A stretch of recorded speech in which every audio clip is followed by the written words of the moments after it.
57 mai. On était sombre, on était tranché anxieux, ridé par une bile d'époque.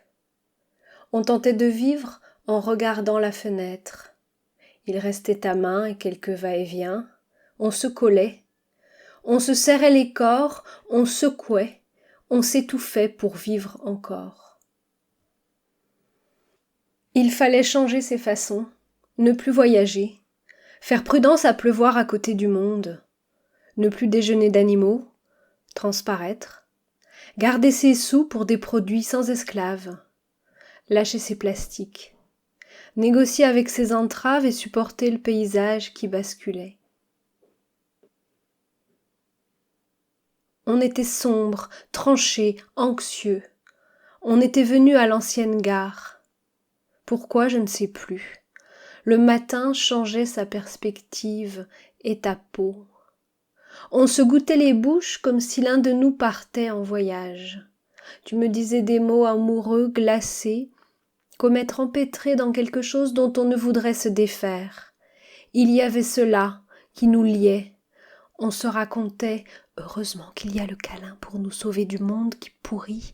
Heureusement qu'il y a la tendresse pour ne pas mourir étouffé dans l'angoisse. Heureusement qu'on peut se serrer les corps. Heureusement que l'amour nous fait boussole. » Ce n'est pas moi qui parle, je raconte. Et si c'est mièvre de dire amour, je n'ai pas d'autres mots.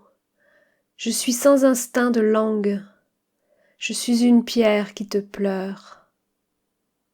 On était sombre, tranché, anxieux, personne ne sait comment c'est arrivé. Je me souviens d'une gare éteinte. Les trains étaient à l'arrêt, les rails désaffectés sanglotaient sous le pas des moineaux qui cherchaient de quoi vivre. Sur nos têtes, les grandes verrières jetaient des lueurs grises. On marchait seul sur un quai, tout était vide, rien, personne pour nous détacher les mains d'un geste brusque. À un moment, je n'ai plus senti ta main. C'était comme si ta peau contre la mienne envolait. Ce n'était pas une brusquerie de ta part, plutôt une disparition silencieuse, un enlèvement de corps. J'étais privée de toi et je ne comprenais rien. Je ne savais pas si tu avais choisi de partir, si on t'avait enlevé contre ton gré. Je suis restée dans la gare, avec le doute et les moineaux, avec les rails désaffectés, le souffle immobile du désastre.